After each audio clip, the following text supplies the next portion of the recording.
I want to just kind of set the stage for you guys before we dive in and before I introduce who you are and a little bit about your backgrounds. But as you all are aware, and part of the reason you're here is the words up on the screen behind me, leading through change. And change is something that all of us deal with, whether it's, minute change to massive change.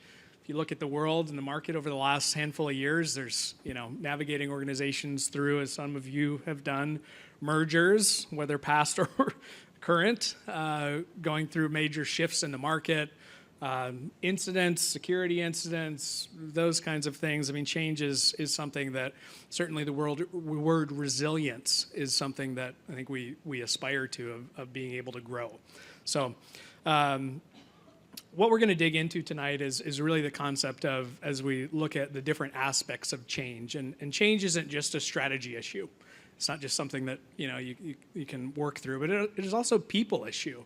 Teams are involved, individuals are involved, getting people aligned. So each of these three panelists tonight have navigated through some of those major shifts, and I know, quite honestly, are navigating through some of those even as we speak, even today, probably, maybe some meetings of things that you're navigating through today, but you have certainly, I know you wouldn't say, none of you would likely say that you've learned it all, but there's definitely some wisdom that you've learned that we're hoping to learn from you tonight. So I want to go through and I'm going to start here to my left. This is Vanessa Pegueros. If you work or are familiar with the security risk industry in the Pacific Northwest, it's quite likely that, as I did, you've heard Vanessa's name before meeting her. Vanessa has had a distinguished career that's still going, has led through a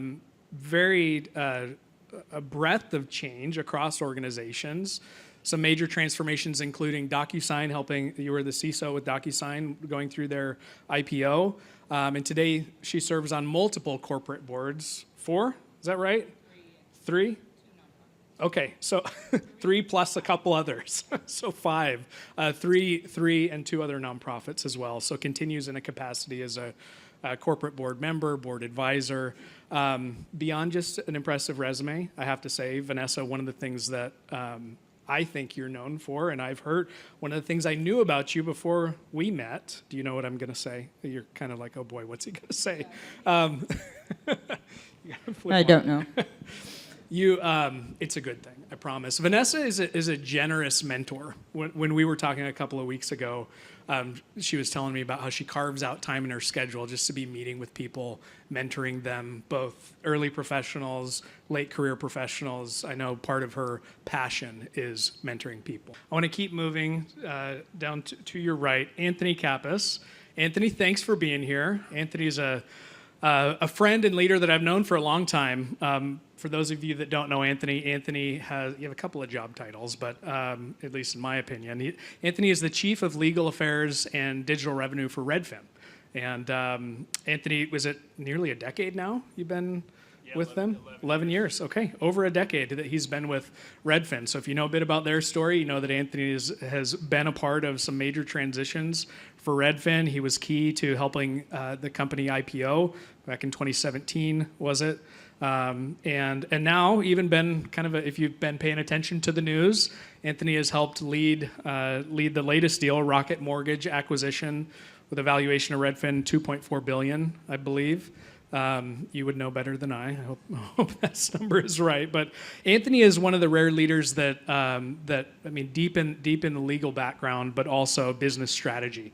So as he's navigated some of these complex regulatory shifts in their landscape and also legal challenges while Redfin sustaining their growth. So keep on moving, Mr. Jon Duarte over there. Thank you, Jon, for being with us.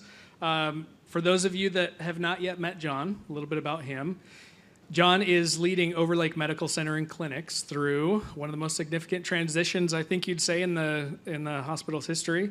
Absolutely. They're back this October, this past fall was finalized a merger with Multicare. And so big next stage of the company's growth. And Jon is at the helm as their CEO, trying to position the company for the next decade of growth. And as if that weren't enough, thinking about patient care and culture and people, and how do we continue to grow all of these things in a healthy way. So I've had the privilege of knowing Jon for many years. One of the things that I've seen consistently about Jon is he is a leader with convictions, and that is very true to who he is. And I think it's, I would say that consistency that you've demonstrated, at least as I've seen you, has propelled you into the leadership positions where you sit today, where his colleagues trust him. And even when uncertainty is high, look to Jon to help them figure out how to get things right. I want to jump into our first topic tonight. So as we think about this, idea of change and navigating change, oftentimes one of the biggest challenges is keeping people aligned. It's not human behavior. Many of us, change happens, things become uncomfortable. It's hard, right? And so leading an organization through uncertainty or, an issue where keeping people aligned is incredibly challenging. And so as a leader, needing to face tough calls or resistance from teams that you're leading, fatigue from people that have gone through or going through change is very real. So I want to start with you, Jon, on this topic. Rewind to the merger with Overlake and Multicare this last fall. I know that's still, you're leading through that now. For you, you've had to align leadership from board level on down in the organization. What has been key for you as you think about getting buy-in and bringing people along that massive organizational shift? Yeah, sure. So Overlake, we were an independent, not-for-profit health system based in Bellevue, and we were founded in 1960 when there was no hospital on the east side, and as a result of community support, formed the hospital. They put up their own, mortgaged some of their properties to help start the hospital. So it really was a community-led effort to start the health system that it is today.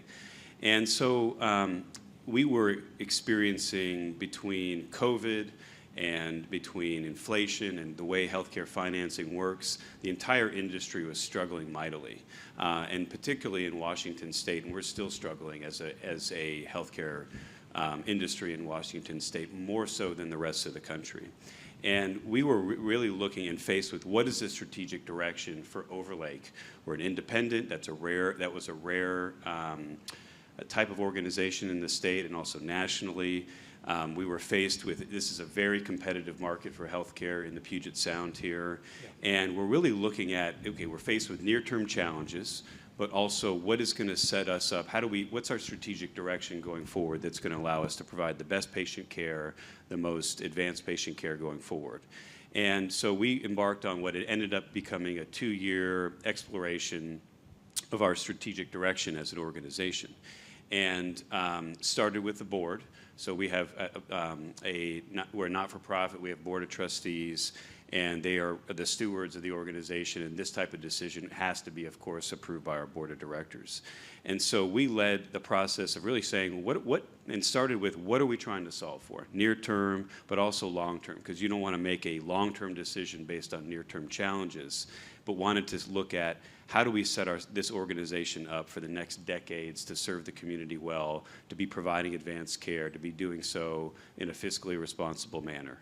And what we really started with, and what led us through 2 years of exploration, and this goes back to how do you bring people along and ensure that change is durable, that we are leading through that change, is we established guiding principles. And it sounds pretty basic, but when you actually apply those and use those throughout a process, because things take time, people forget why you started what you're doing in the first place, because you have different circumstances change, or opinions change, new people come on the board or come off the board, or the management team, but the guiding principles stuck, and we put it in every presentation. It was part of every discussion that we had. And when we started to see potential opportunities, and we looked at how do these fitting these guiding principles we established. What are we trying to solve for? And that was our anchor in our process. And it was not just, we eventually looked at affiliation with another health system. That's not necessarily where we started, but it is where we ended up. And the key to that was assessing both the organization itself, as well as the deal terms that we ended up with to say, are these meeting the criteria that we set out with 2 years ago? Is it still true that the board would have assurance that these things would be true? So it's finding those anchors of what do you hold dearly? What are the drivers of the initiative that you're pursuing that really help to anchor us as we navigated what was, other than founding the hospital 65 years ago, the most impactful decision for the future going forward. So I love that. Looking at solving for not the near term, but long term. And you mentioned the question, what are we solving for? And then this idea of guiding principles, that it sounds like you not just had the discussion and it sat in a document, but every meeting. Yeah, continued to bring that to the forefront, kind of as a North Star. It sounds like for you guys. Yeah. Thank you. I want to turn here to you, to Vanessa and Anthony, as you think about in your careers, as you've think about teams that you've worked with. What have you found most effective for keeping teams you've worked with engaged? Vanessa, go ahead. Yeah, I think it's important to have the frameworks that you outlined. I think remembering that that we're all human beings, and there's these less analytical things like change brings a lot of fear to people. Some people, not all people, but a large percentage of people. It's fear. It's unknown. They're not. All kinds of things start to pop up. I think so. It's really important that you establish trust with your teams, that you have transparency with your teams, even when it's not such great news. Treating them like adults and being able to tell them the bad stuff, but that builds on trust. And I think caring for the people in your team, and being out in front around the change, kind of taking some of the bullets for the team. And I think I've always experienced people who, when you do that, they're very earnest in trying to, be successful with the change. Yeah. And I think that it's kind of super critical, and I think leaders leave that out a lot. Go through the kind of the mechanics of the change, but forget the human element aspects. So those are, That's good. really important. Both the framework, but also not forgetting about the human element of trust is significant. I like what you said, even when the news is bad, even when the stuff is hard. Anthony, do you have anything to add? What have you found that's been helpful or key in your process? Yeah, I really agree with what Vanessa said on transparency. I think there's so much when there's a change, people immediately get fearful. There's always a narrative that people have, and it's usually worse than the reality often. And I think there's a total knee-jerk response from, or can be, to be sort of bullshitty or high level or corporate speak, and people totally smell that out, and it just magnifies, I think, the fear and the kind of negative narrative. And so just being really direct and off. The other thing is when there's change, I think people often think oh, and that's as you get into boardrooms more and other environments, you're always they must have this great plan, and I can't wait to learn about it, and it's going to be so crisp, and and you realize no, most of the time there just isn't really a plan. So sometimes it's just being transparent. You know what, we don't know the answer to that yet. We're trying to figure that out. If you have a perspective, would love to hear it. Instead of kind of this charade that there is a plan or it or whatever. That's great. Because the fear is going to be there, or uncertainty is going to be there. You make a great point. Leaders don't always know what's going to happen next. But it's okay to tell your teams that. And I think you build trust. I forgot one really important thing. Yeah, what is it? Humor. During really tough times, laughing with your team or making light of the situation where you can is super important. I just think it kind of lifts everybody's spirits a little bit, puts things in perspective. So that's also good. important. That's a team I want to be a part of, where it laughs together. I Go ahead, echo Jon. the transparency and just acknowledging where you are, because if there's a need for change, but people don't understand why, or they've been hearing what they want to hear, that doesn't help in terms of bringing people along. So the transparency is huge. So I echo that. That's good. Yeah, I want to maybe continue on that theme with you, Vanessa, what you just said about leaders don't always know the answer. I don't know if those were your exact words, but those scenarios where you need to make a decision when you're uncertain, and the reality of maybe you don't have the perfect information that you want to have, or the data that you need, that the ideal scenario. So this scenario where stakes are high, but it's ambiguous, and that's really unavoidable, but you still need to take action. So I think in your experience, you've led through some high stakes transformations. You've sat in the seat of the security leader. That's your expertise and background. So you don't have perfect information, and you can't necessarily say, there's always this element of the unknown. I guess that's the reality. You can't confidently say nothing bad will happen. So how do you take action in those moments? How do you make decisions when it's uncertain? What have you found? I'll share a story that early in my career, one of my bosses, he pulled me aside and he said, so I was at the time working for Nextel Communications, and we had to build out a certain number, like you had a goal of a certain number of cell sites you had to build out in a year. And if you didn't make that goal, it was very clear. It couldn't be close to, it had to be meet it, So he pulled, I think engineers and analytical people have a hard time with this lack of perfect information. They sometimes get paralyzed by, I can't make the decision because I don't have all the inputs. And until I have all the inputs, I can't use my formula to determine the output. So the problem is, how do you break engineers from that thinking and that high level anxiety that drives? So he and I was such an engineering kind of mind at the time, and he recognized it, and he pulled me aside and he said, he goes, I want to tell you a story about when I had to build out the LA market. And he goes, my boss came to me and said, his name was Mark. He's like, Mark, when are you going to get this market built out? And he said to me, you know what I told him? And I'm like, no. He's like, I told him May 20th. And he goes, you know how I got that date? I'm like, no. He's like, that's my wife's birthday. So it was like such a I don't know how to explain it. It was one of those moments where I'm like, oh my gosh, he didn't actually know, but he drove to a goal that it was not perfect information at all. And he did it. He said, I did it. He goes, I made it. And I'm like, wow. And he was also an engineer kind of type, so it had a little extra credibility coming from him. But I've seen that in my career, that you're never, ever going to have perfect information.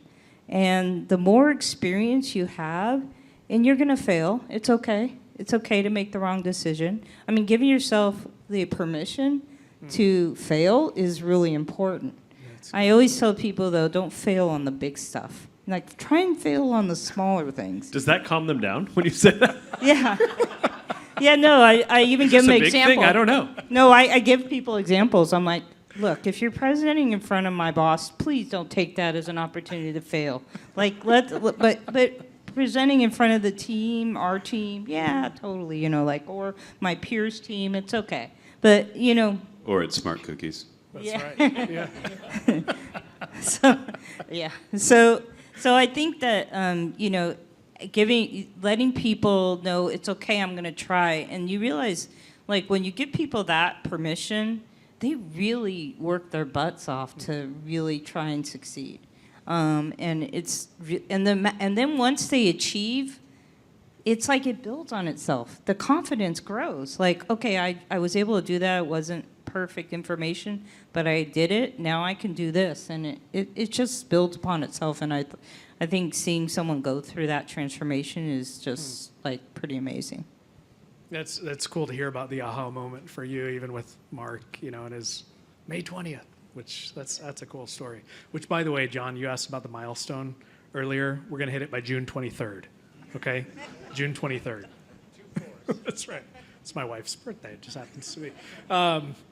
No, Vanessa, thanks for sharing on that. I'm curious, Anthony, for you, approaching decision making, there's not a clear answer. How have you walked that out? Yeah, I mean, I think a lot about, and I think like Redfin's a very data-driven organization, so it's the same thing where it's like it's got to be in a Tableau dashboard or it's got to be in some sort of in a spreadsheet. And I think a lot about this mental bias, like what you see is all there is. And so it's like if there's data in front of you, people get very anchored on that, or if there's some written thing, they get very anchored, and you can be blinded to like, yeah, but what are customers actually saying? And so I think so often, like the principle that I talk a lot about is like, how can we get as close to the customer as possible and understand what they're experiencing? And so like, for us, we have agents out in the field, and it's literally like just calling 3 or 4 random people and being like, hey, how do you think this would fly? Like, what happened last week? Or managers that are out in the field. And it's amazing, this magnifier of like not necessarily data that you can see in a Tableau dashboard, but wisdom that you can use to drive a decision. Because like 45% of the time you're going to be wrong. Like, and so it just can leap forward, I think. Whereas like a bunch of propeller heads in a boardroom just like don't really know like how it's going to land. No offense to you, Vanessa. That's right. Yeah. Well, it's true. I mean, there's so many unknowns. You just sometimes you don't even see some things. They come and they like upend everything, and you're like, wow, I didn't build that into this scenario. Totally. Now what? Well, I think there's this other idea that like we made a decision and it had a capital D and we like put a binder on the shelf and like we're gonna march to that decision. No, like somebody's gonna announce 100% tariff the next day, whatever, right? Like, and it's I won't talk politics, but I'll do that later. yeah, okay, cool. So yeah, I mean, I don't know. Speed of decision making is like such a superpower that like because some of it's gonna be wrong, some of it's gonna change, and some of it's gonna be irrelevant. John, has it been every decision that you've made over the last few months you knew with 100% certainty? No. I think, similar to along the lines of what the 2 other panelists have shared, just making a decision as opposed to standing still, because standing still and not doing something is actually a decision, right? And so if you don't act, things are changing around you and you're static, the decision's being made for you. So I think to the point of you never know what's going to happen in a few weeks or the months or whatever plays out, just getting if it's an organizational decision, putting it in the right direction and then adjusting as you get more information and data or things happen in the market that change your perspective, you can navigate through that. But there's few things that are truly that one-way door that is like you can't adapt to whatever the situation may be. So a decision is going to just be better than nothing, because nothing is also a decision, but it's watching other things happen around you, right? Yeah. So you want to act in a way that's pushing you towards at least the direction that the organization needs to go or the decision needs to go. So. Yeah, go ahead. I think like going back to something you said, I think it's really important to also have humility in your decision-making process, because I have seen people get so like, no, this is what I said I was going to do, even though it turned out to be like, hey, things change, it's the wrong decision now. But they wouldn't like let go. And like it was almost like that would be admitting I was wrong. So it was really like, yeah, you were wrong. So just admit it. Like I've seen boards do that very and they don't appreciate when you call them out on that. Like, hey, this is not the right thing. I know you think it was, but no longer is. So we need to change. And I think it's really important, especially today. Like things are changing so much. Yeah, and I want to maybe dig into that for a second, Anthony. You talked about capital D decision. This is what we said. So this is what we'll do. But your point on needing to adjust, and I think what you're saying, Vanessa, the humility to be able to do that. I'm curious. I mean, your world with the legal side of things, regulatory shifts, changes. The market has changed. So whether it's external, you wake up one morning and there's tariffs that you've got to deal with, or the market has shifted, or internal things. I guess I'm curious just more on your side in your space. Has there been a moment that you've learned from, whether success or failure?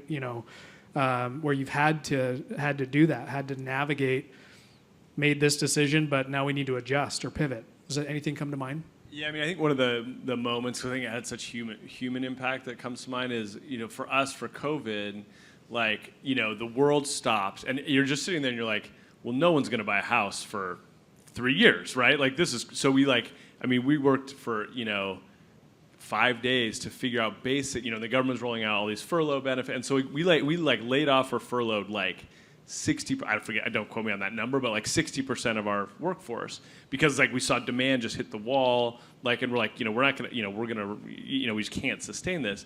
And I remember we like notified all these people, which is a very heavy thing, and it was tears and all this stuff. And literally we roll it all out, announce it, we call every single person, and like, we're like looking, now we are back in a Tableau dashboard, and we're like looking at traffic, and we're like, but actually like, traffic is kind of ripping, and like all of a sudden it's like everyone wants to go buy houses, like, and move, and we're like, oh crap. So like we had this whole team that had just like set up this whole system of offboarding these people and loving them and figuring out their benefits, and like literally 36 hours later we were like, actually start bringing these people back from furlough, and like which was like this amazing moment where we had like scorecards where people were tracking like how many people we brought back. And so I mean, we spent hours agonizing and looking at every little thing in the data, and we were just dumb, dead wrong, late, changed, whatever. But it was awesome. Like, and so I don't know. It is that what you're talking about, which is just like a decision is probably the best decision in that moment, and the moment can be totally different the next day. That is that's such a great keystone moment. Even that's cool. I remember in the meeting, we're like, even as we're like finalizing it, we're like, but actually. Anyway. Well, Vanessa, I want to maybe there's something that you and you brought up to me the last time that we were talking prior to this, that I think is interesting here with the idea of adjusting, maybe having made a decision and then needing to change it. And you mentioned, you brought up the phrase imposter syndrome, and I think that's something that relates, whether you're a leader and you think I need to know all the right answers. Everyone else knows what they're doing, and here I am, and inside, and I feel insecure. I don't know what to do. I guess how have you dealt with that in your career? How do you coach others in dealing with that? Yeah, I mean, okay, this is going to sound really bad, but I actually have never felt imposter syndrome, and here's why. I know what I know, and I know what I don't know, and I don't know a lot, but I do know what I do know, and I'm confident in that, and that's what makes me a unique human being, individual. We're all unique. We all have this thing we're super strong in, that we're really a whole lot better than other people in the room. But it's okay to not, like, I feel so many leaders think they have to know everything. They have to be the best. They have to have all the answers. It's not true. Like, nobody does. Well, there's some people who think they do, but nobody really does know it all. And so I always tell people, go into a situation, like, your confidence comes from inside of you. It doesn't come from outside. People aren't going to give you confidence. You have to generate it internally. And when you step into a room and you have confidence, and it's humble confidence, it's not arrogant confidence, it is very powerful, and you aren't an imposter. You have something to contribute in that room, in that space, in that company, in that group, and just being like firm in that, and then being okay, asking the question when you don't understand, when somebody brings something up. I don't know what that means. Can you tell me? So to me, I hear men and women talk about imposter syndrome, and I feel like it's like, do you know yourself? Do you know your gifts? Do you know your strengths? Because if you did, you wouldn't feel like an imposter. It's incredible self-awareness when you just said, do you know yourself? You're giving me flashbacks of here we are sitting on the couch. I'm like, am I in therapy? I don't know. Do I know myself? But I think that's very insightful. I think what you're talking about is there's a self-confidence that comes from being okay with what you're great at and what you're not, and being honest about those things. Anthony, when you and I were catching up recently, you told me about a time where, you kind of had this moment of confidence where, you realize I can be in the boardroom and say, if somebody asks me a question, I don't know, but I'm going to commit to follow through on it.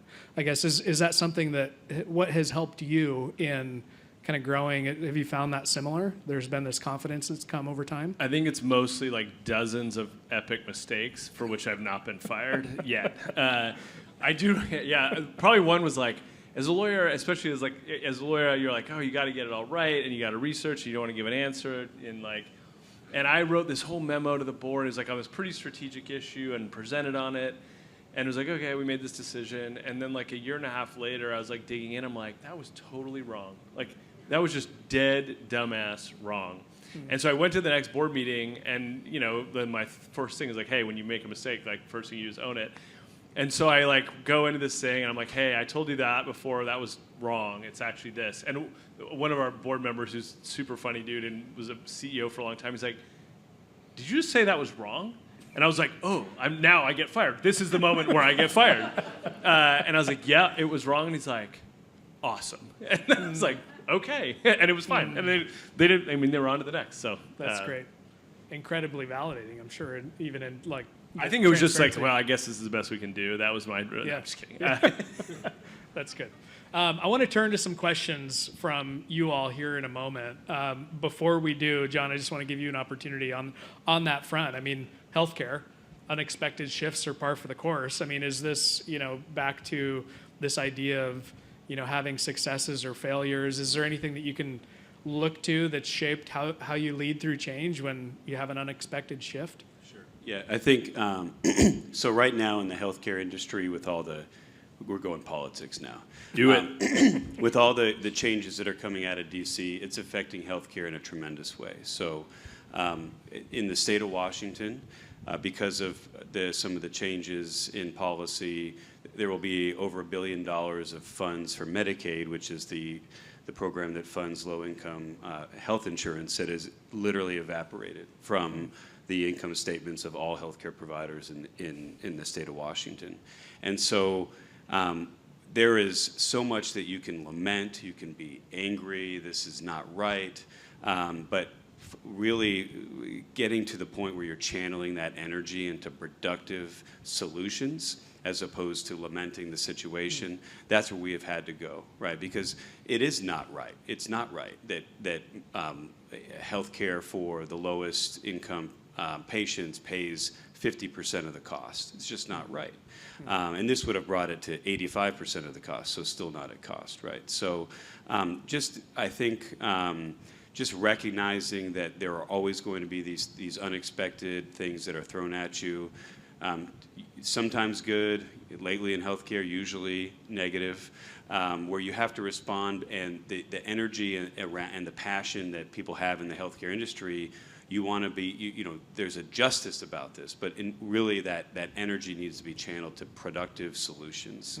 And one thing I also like to remind myself, kind of building upon some of the comments that you all made, is my ignorance is boundless. So you have to if you recognize that, and working in an industry where literally people, they are experts in their fields in their lives, the education that's involved.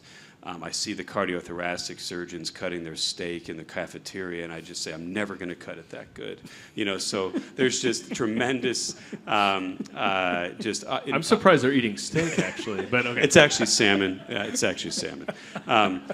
But I always do check what to eat to see what they're eating before I order. But I don't know where we started there. But my acknowledging your ignorance is boundless helps with the imposter syndrome, but also just channel those energies into solutions and rely on your teams. And the most important thing you can do is hire those people that are experts in those fields and that you don't have that expertise in, but you can lead them. So that's great. Thank you. I want to turn to all of you, our smart cookies, just offer a moment to ask some questions. Jon, if you wouldn't mind, John Stevenson here, grabbing a microphone, have you two can share there. just offer out. Anybody have a question? Something that's you've been stewing on? Maybe anything insight that has been brought up tonight that you want one of our panelists to address further. If you could just maybe say your name and then your question. Hi, my name is Rachel Gora. Thank you so much for being here as panel members. My question is, you shared a lot of examples about how you felt, or at least implied, a really supportive culture when you can admit wrong and without fear of necessarily punitive measure. How have you responded in the face of adversity, whether that's a singular actor with significant influence or that's more of a movement in the response to trying to implement change?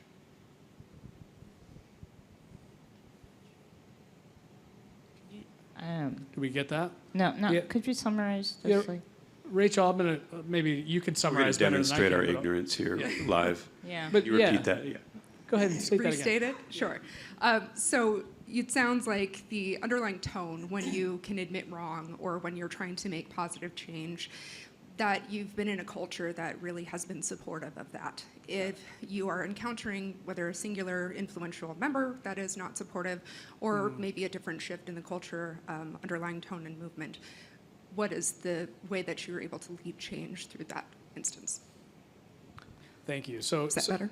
Yeah. So I got you're it, yeah. saying in terms of being honest, but oftentimes you're in a supportive environment that champions that. What if you're not in an environment that champions that kind of an attitude?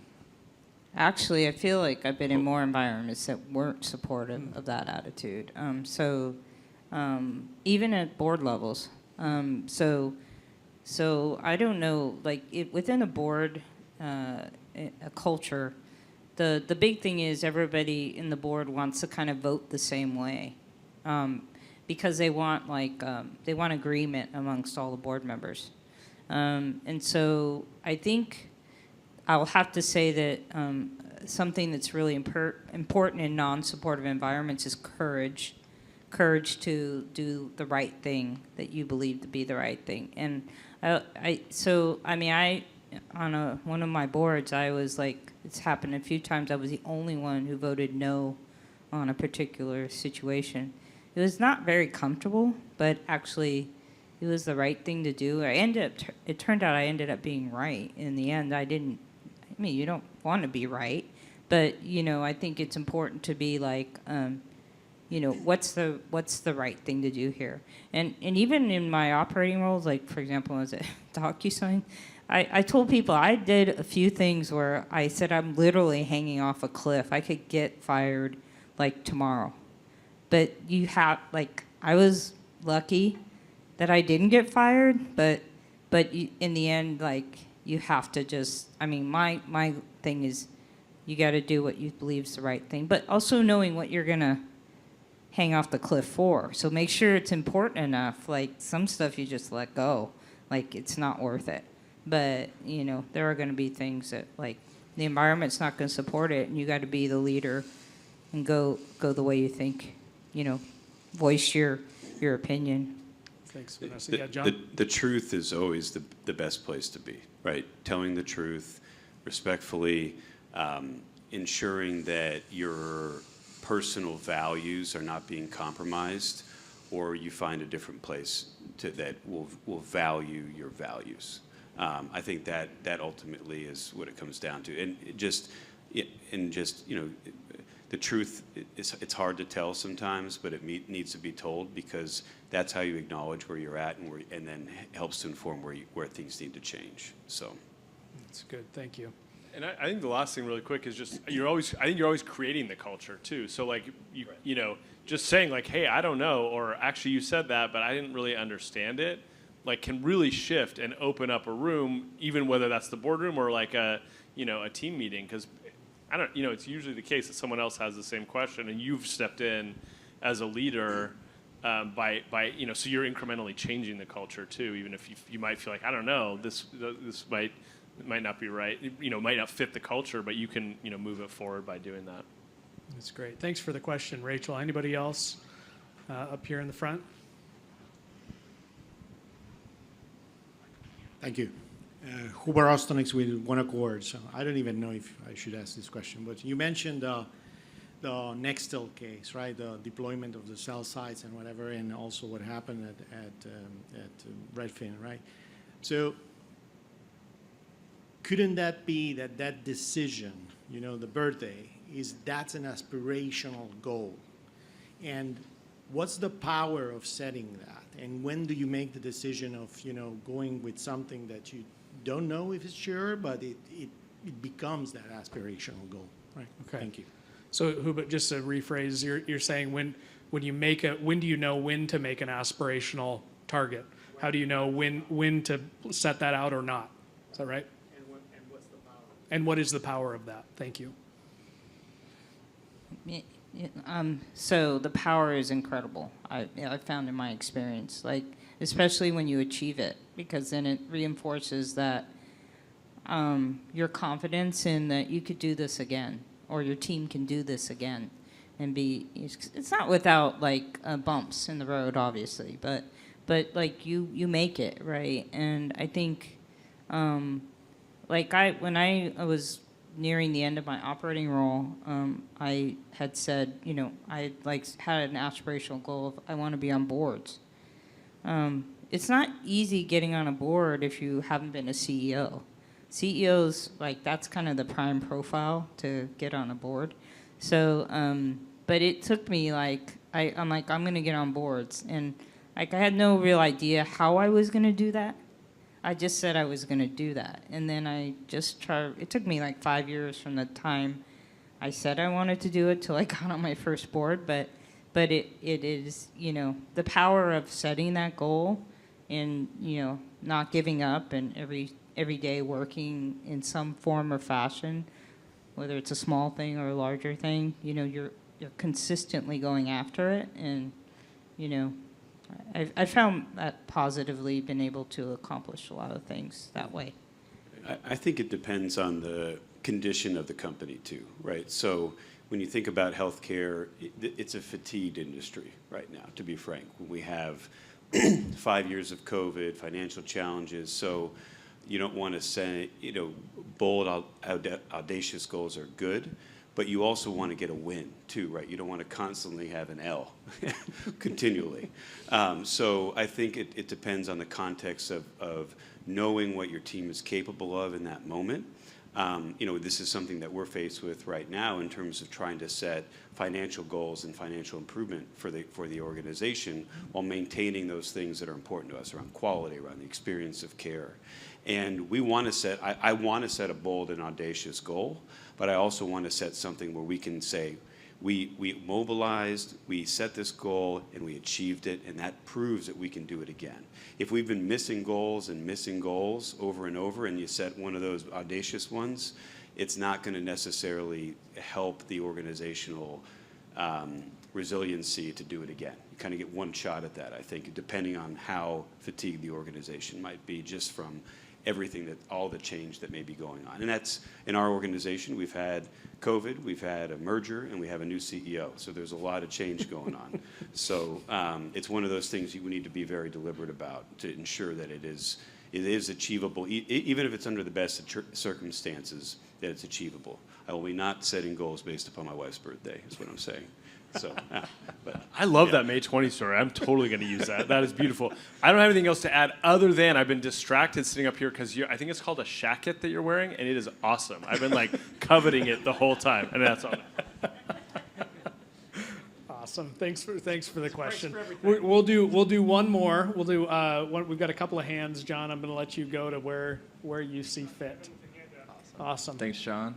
My name is Kevin Bowen. I work in change, so what I've heard is focused on business operations, a focus on customers. How about employee centricity? And how have you developed closeness to your employees? And what does it look like to get an authentic pulse on how they're experiencing the change? And then, like, how do you adapt to it? How do you change the product? And how do you prove that it's working? Great question. So thinking about your employees, how do you, what does employee centricity look like, thinking about change? Anthony, why don't you start us out? I'm going to go, Kevin, on a miniature rant on that question. So obviously, like what I said earlier, I think is one of my core values, which is the employees that are the closest to the customer have the most wisdom and the most to offer and the most insight. But I think it is very, I guess I'm reacting a little bit to the phrase employee centricity. No. If we're focused inside on our own experience as an employee, I believe we're missing an opportunity to serve. And so I really think it's important to focus out on what is the mission of the organization? How are we going to do that? How are we going to serve our customers? And I think that is where beauty lies. And I think focusing too much on what my experience as an employee is unto itself, I don't know. I guess I worry about that as a little bit of a dead end myself. Okay. Well, give some, John, were you going to say something? I mean, what would you say? You've got, I don't know how many employees are across the Overlake system and multi-care system. 3,700. So, this is an issue that you care about. What would you say? I would say, for us, we have patient centricity around how our patients are experiencing what we provide.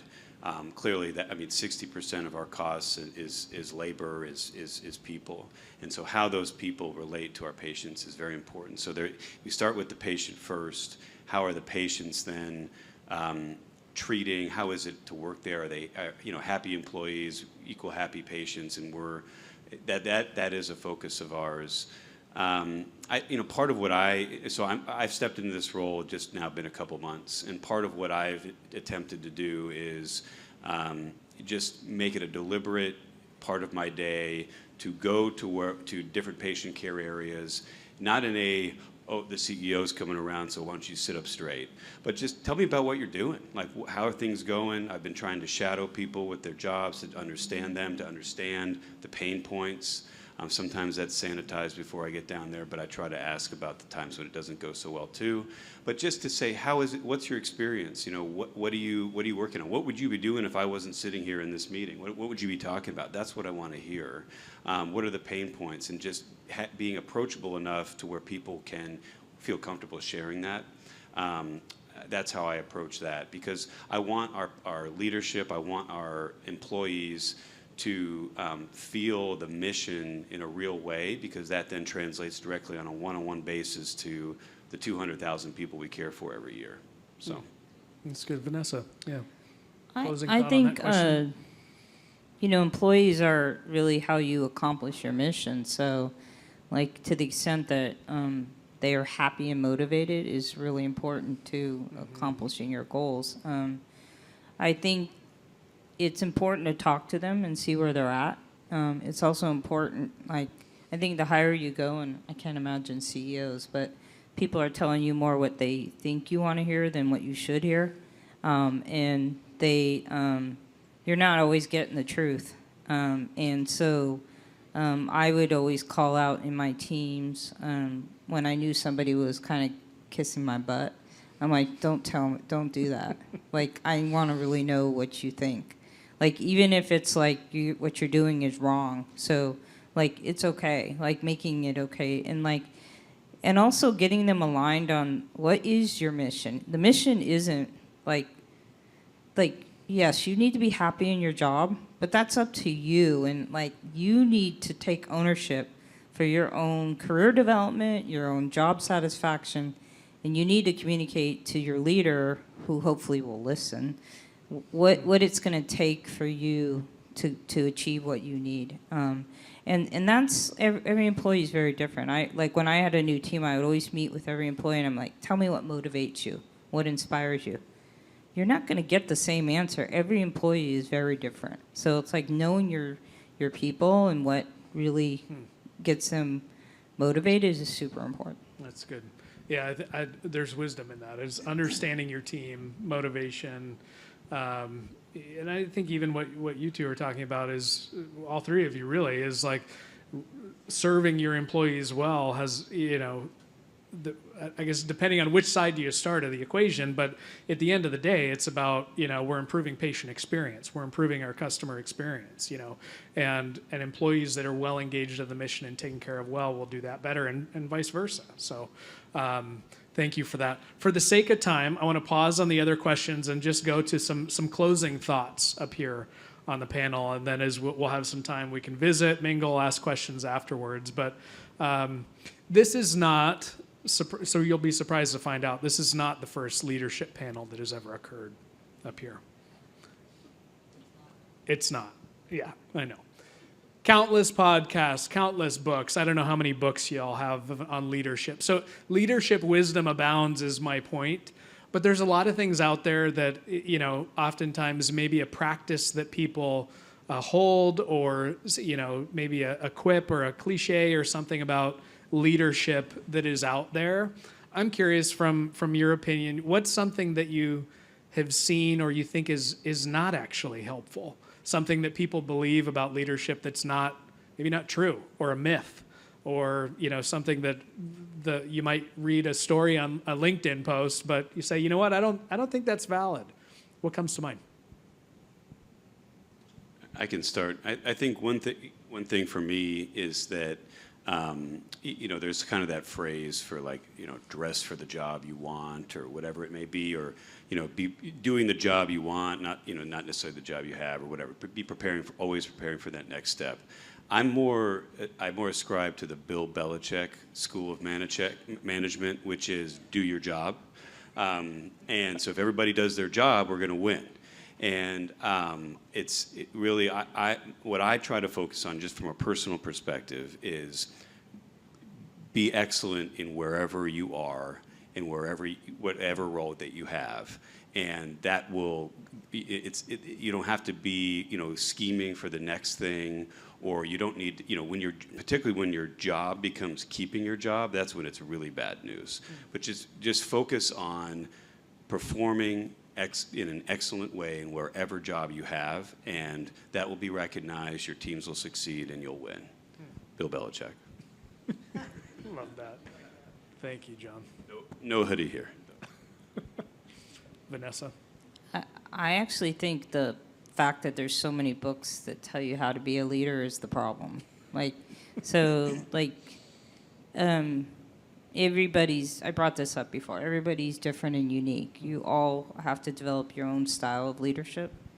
And I don't believe there's one right, and different organizations require different kinds of leaders. I mean, a startup organization has a very different CEO than a 25-year-old, organization who's public.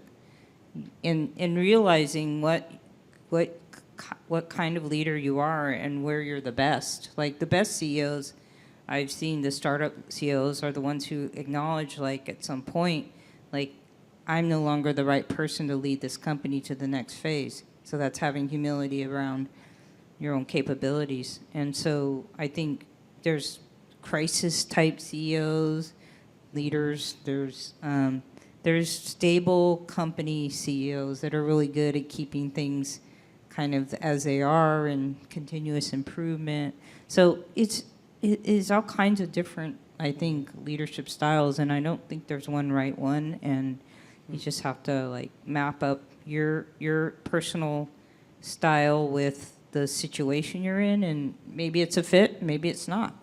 So that would be my thing. Books, I mean, it's good. You read stuff. It gives you ideas, but in the end, you have to come up with your own formula. That's good. Yeah, and being confident in who you are as a leader. That's great, Vanessa. Anthony, what comes to mind? Why don't you close us out? I am inspired by the guy in this super nice suit talking about not dressing like the giant. You observe you're like his. What did you call it? It's I believe. Is it a shacket? Do I have that correct? Yeah. Okay. I learned something today. I had no idea that was. I don't know if I've known John for I don't know how many 15 years. I've never seen him in a suit, so that's why I'm. I had a panel this morning too. Yeah, you look more and more like a CEO every day. I think I'm just gonna I have nothing better to say than what Vanessa said, but I think we get in this mode of Steve Jobs or who's the GE guy, Jack Welch, or these books, and it's this archetype of this is these are my 4 principles or whatever. And there's a book, I did learn something from a book, called Same as Ever, which is, I think, a phenomenal book. But he talks about, you can't pick and choose the characteristics that you see in these leaders. Like being Steve Jobs also meant you were kind of a psycho about detail, and people kind of hated working. I mean, I don't know, I never met him, but like, and so I think we have this idea that like you could like make yourself into something different by like learning from like, you know, these different people and having this kind of weird Frankenstein leadershipness, but you can't. And so it's like figure out what you can do well and figure out if there's an organization that or a role that fits that, and like figure out who you are. That's I don't know. That's what I got. Thank you. I want to share my takeaway, and my takeaway more so is what I'm observing by listening to each of you. And I mean, I think the thing that sticks with me is each of you, you kind of exude a confidence and knowing who you are and who you're not. And I think Vanessa, you probably said that most poignantly, but each of you just understanding, I think there's a humility that comes with time of, recognizing that telling the truth, that being vulnerable and transparent about what you know and what you don't is often the best thing. And so I just want to say thank you. Thank you for being real about your experiences. Thank you for kind of the straight talk on encouragement for our room. And thank you for being here tonight. So let's give a round of applause to our panelists. Appreciate your wisdom and genuinely appreciate you being here. Thank you, guys.